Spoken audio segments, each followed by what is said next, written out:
All right, what's going on? This is the start of day 3 on this YouTube channel, Truth of Trading. I had rewatched my day 2 video. I apologize for it being 2 parts. I need to keep my daily videos under 25 minutes so it's not split up, you know. I'm just wanting to put out one video a day. Yesterday I said, you know, the main reason for me starting this channel is so that I can use this channel for personal accountability and, you know, keeping track of my thoughts in my trading career. But, you know, that's really half of it. The other half is, you know, trading. A lot of trading is psychological. You know, a lot of trading is your mindset. And you never know. There might be people out there that are getting into trading or have been trading for a long time and might want to just, you know, like to listen to the thoughts of other traders, you know. At the beginning of trading, when you're searching out for strategies and mentors to follow and things like that, you know, you're usually looking for the people that are killing it day in, day out, you know. You want to emulate the greats, you know. And that's good to do, you know. But I found myself, after I got over that phase of learning how all these great traders trade and their systems, and I started finding my own little way of what's comfortable for me and my style of trading, you know. I found that now the only videos I ever watch on YouTube are mindset videos and, you know, psychological videos, because technical analysis and your strategy, that's just a small part of your actual trading career, you know. Keeping your mind fresh and staying alert, keeping some of those wild emotions in check, that's the hardest part in trading. But after watching my part 2 video yesterday, if anybody ever watched that video, both parts, they probably were thinking, wow, this guy, he's off his rocker. You know, this guy's crazy. Especially when I was talking about some of the numbers I was putting out there, you know, as far as my strategy and what I've been trading lately. You know, starting out trading, you really want to stick to spot trading, and if you do leverage trading or futures trading, you know, you want to keep your leverage as small as possible. And, you know, you up it as you go along, you know. And this little scalping account I have now, you know, it's just a small number and it's a high leverage, you know. And a lot of it lately, the past 4 or 5 months, has just been more experimentation than anything, you know. Because when you have a large amount of money, you know, you don't really want to be using high leverage on your large amount of money, especially in the beginning, because you're just going to be so quick to lose it, you know. You want to keep it safe, use low leverage, you know, play it safe. And this account I've been using lately, this high leverage, small amount of money scalping account, you know, it's more of a, I'm really watching how price behaves when you open a high leverage position, you know. Does it instantly try to wick you out, you know? Does it attack you constantly, you know? Because they always say, you know, the more you learn about trading, the more you find out the system of how the market works and how the markets make money. The markets are there to make money, you know. The exchanges are there to provide a service between buyers and sellers, you know. And they try to match people up as best they can, you know. They try to match up, if I'm buying, they try to match me with somebody out there in the world that is selling at the exact same time, you know. But that's, you know, there's not always going to be people that are doing the complete opposite you are 24/7. So they facilitate that order, you know. If you buy and there's nobody to sell, then the exchange is selling in order for your order to be filled, you know. And so people say, oh, your exchange is trading against you, you know. Well, they have to. That's part of the system. I want them to trade against me. That sounds crazy, but that's it. That's how the market works, you know. And our job as discretionary traders, an independent trader, is to know when to pull out, you know when to take the money off the trade, you know. You're basically playing chicken with the market maker, you know. They say market makers, you know. They say market makers, you know. I've watched so many videos about market makers and, you know, all these different companies that facilitate these exchanges and brokers and markets. You know, they make them out like they're evil and they're there to take your money, you know. I might be the only person on YouTube that disagrees with the evil statement, you know.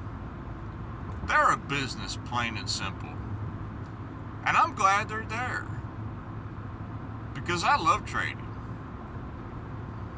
And without them, there would be no way to be able to trade, you know. So I get that out of the way and get that thought out of the way of my day 2 video. People probably were thinking, you know, with my numbers, especially with that trade I had last week, the bigger trade I had last week, not the scalps, but the, you know, slightly larger swing trade I had last week. They were like, man, that guy, he's risking a big percentage of his small account, you know. He should, what's wrong with this guy, you know? This guy's a fool. He should play it safe. If he only has $100-some in his account, you know, he should just be placing $2 trades and $3 trades and only risking 1%, you know. If his stop losses, if he's negative, if he's in a drawdown of $1, you know, he should cut the trade, you know. I mean, yeah, they say there's a lot of ways to, you know, have proper risk management. And risk management is very important, you know. So I had to get this out there in case anybody was, you know, is brand new to trading, and they're like, they were thinking, wow, you really got to risk a big percentage of stuff. No, you don't. Nah. Like I said, I've been trading 2 years. You have to do what's comfortable for you. But today is Tuesday.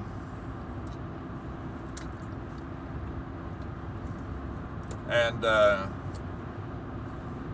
Mondays, I usually don't trade on Mondays. I might take a couple small trades, Yesterday, Monday, I took a trade. It was, I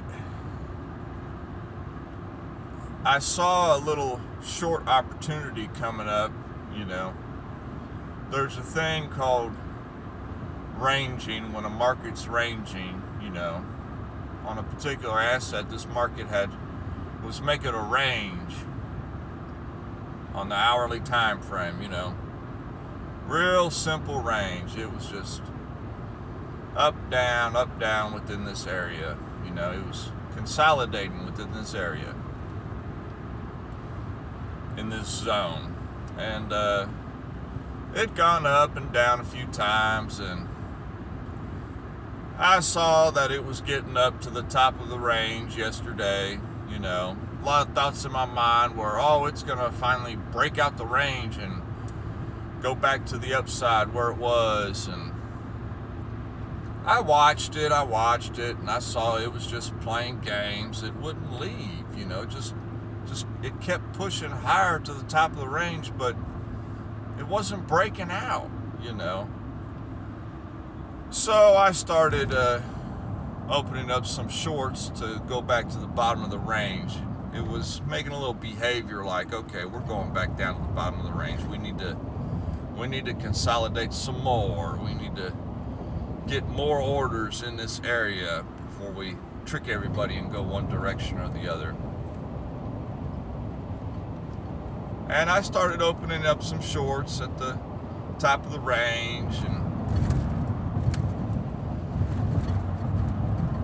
it was a very smooth trade. I opened up a $5 position, went a little higher, opened up another $5. I cut the trade at a loss. It made a quick move up. I said, okay, let me cut this and enter back again. And that's the style with that's something you have to do if you're playing with if you're scalping. The difference between scalping and swing trading is swing trading, I'm kind of getting more away from swing trading. I've done swing trading for like a year, and I'm getting more away from it because swing trading, yes, you're putting down a bigger size, and it's a bigger move, and it's a bigger payout, bigger idea. But, with swing trading, you start entering your swing trade and with a bigger position size, and your hands are kind of tied. You're limiting your options because, that's it. That's your trade. You open your trade. That's it. If it knocks you out the trade, your idea is wrong. You're out. You're done for the day.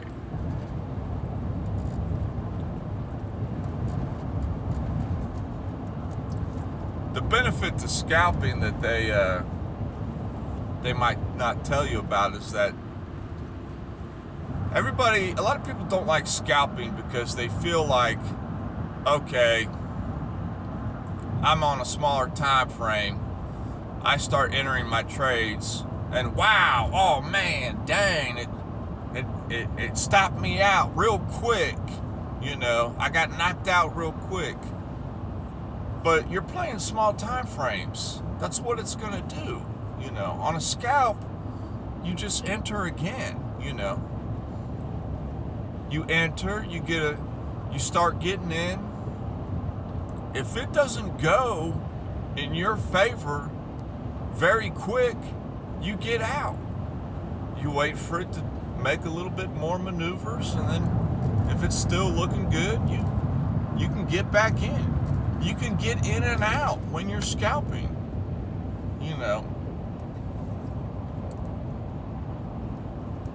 And you can get in and out of a swing trade too, but usually a swing trade, it's a bigger idea. It's, okay, I'm putting $300 down right here. I have a, $50 stop loss, and I'm trying to make, $120 on this trade, And it might, wick up, stop up a bunch of people, and, you just lost $50 in 30 minutes, Whereas if you're scalping, that exact same maneuver on the chart, you could have only lost $10, and then you saw it make that maneuver, you could have entered in again, So that's part of why I've been scalping a lot more lately, and why it's been working more for me lately, because it just leaves me the ability to be adaptable, And you have to be adaptable in trading. Trading is an art, You have to have as many options open as you can, Us as retail traders, we don't know where price is ultimately going, And retail traders, we can't handle big, giant drawdowns, like a lot of institutional traders, hedge fund guys, Even the exchanges, they can handle huge drawdowns. They have limitless money, And they also know where price is ultimately going to end up, because they can see everybody's order. That's another thing, When I think people, they think that the markets are, evil because, they can see your order. They can see where your stop's at. They can see where your take profit's at. They're gonna front run your take profit. They're gonna, change directions right before it hits your take profit, And they might, depending on how much money you have on the table, But, that's what they're there for. Of course they can see everybody's stops. So what you have to do as a trader, and what's really changed my trading career from growing a lot more, is I've simply just started trading against other traders, so to speak, If I see a clear area where a lot of traders are opening up positions, and you can see some obvious stop loss points on the chart, I'm gunning for that area, because I know that that's where the money's at. That's where the market's going to go. The market's going to go where the money's at.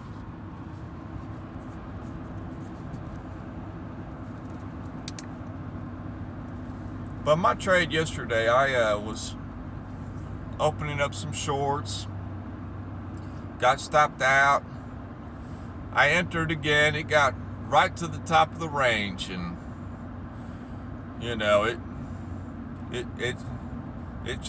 it wouldn't go any higher. It was just staying at the top of the range for like 10 minutes. It was just sitting up there. And I opened up my shorts, and I usually don't leave trades open overnight. as a scalper, but I just opened up my position. I put down $8, set my take profit about 80% way down to the bottom of the range. I didn't go to the very bottom. I just set it down there at the bottom, so I kind of front run the bottom of the range, and sure enough, I woke up this morning and bam, take profit hit. It blasted right through my take profit. And that's kind of why, trading can be so, that's why people enter the game. They enter the game to make money, but you have to learn how to trade before you can actually start making money, But using a small account, it helps build up your confidence and your skills, Last night, I made $32 in my sleep, That's what everybody wants. Everybody wants passive income, The ability to make money in your sleep is,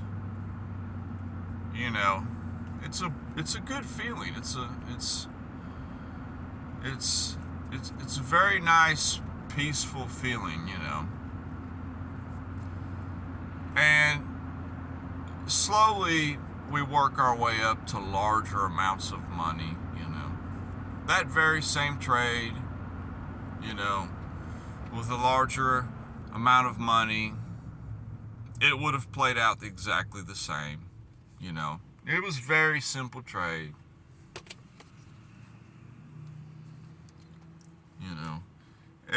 If I had put down $200-300 on the trade, I could have made $500-600 in my sleep last night. How nice is that? You go to sleep, you wake up, you just made $500 while you were snoring. So I just wanted to put this day 3 video out there, just to talk a little bit about what my experimentations are lately, and also about the whole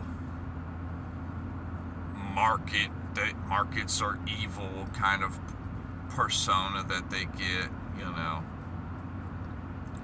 I don't believe in any of all that, Yes, if you're misbehaving out there in the markets, just know that we all have a target on our back depending on the size of our account. And no matter how good a trade looks, if there's enough money on the table for them to take, they're going to take it. They're going to take your money. That's what they're there for. But it's not targeted specifically to you, They're taking everybody's money. That's their job. But I'll holler at everybody later. I just wanted to get this video out there and my thoughts from last night. And we'll talk to each other later. Peace.